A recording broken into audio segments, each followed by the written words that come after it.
மாண்புமிகு உறுப்பினர் கிருஷ்ணமுரளி. மாண்புமிகு பேரவைத் தலைவர் அவர்களே, வருவாய்த்துறை மூலமாக கொடுக்கப்பட்ட பட்டாக்கள் இப்போ கணினிமயமாக்கப்படுது. அந்த கணினிமயமாக்கப்படையில் அந்த வீட்டுக்கு மேலே ஃபர்ஸ்ட் ஃப்ளோர் கட்டியிருந்தா அதற்குன்னு ஒரு தனியாக ஒரு மதிப்பீடு பண்ணி அதை அரசாங்கத்திற்கு கட்டணும்னு சொல்லி இப்போ வருவாய்த்துறை மூலமாக சொல்லுதாங்களாம். அதிலிருந்து விலக்கு ஏழை பால மக்கள் அதில் பயன்பெறக்கூடியது, அதிலிருந்து விலக்களிக்கப்படுமா என்பதை மாண்புமிகு பேரவைத் தலைவர் மூலமாக அமைச்சர் அவர்களை கேட்டுக்கொள்கிறேன். மாண்புமிகு அமைச்சர். மாண்புமிகு பேரவைத் தலைவரில் பட்டா கொடுக்குற போது கீழே இருக்கிற இடங்களுக்கு மட்டும்தான் பட்டா கொடுக்க முடியும்.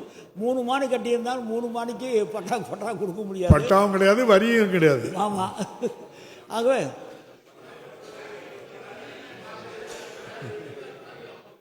தனியாக எப்படி கொடுப்பீங்க? அதுக்கு இடம் பட்டாங்கிறத தரைக்கு கொடுக்கறது தான். தரைக்கு மேலே 3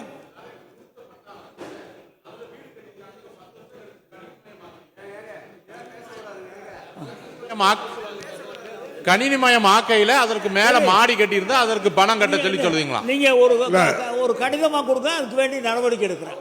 பிளே ஸ்டோர் மற்றும் ஆப் ஸ்டோரில் இருந்து பாலிமர் செயலியை QR கோடு மூலம் பதிவிறக்கம் செய்யுங்கள். செய்திகளை உடனுக்குடன் பெறுங்கள்.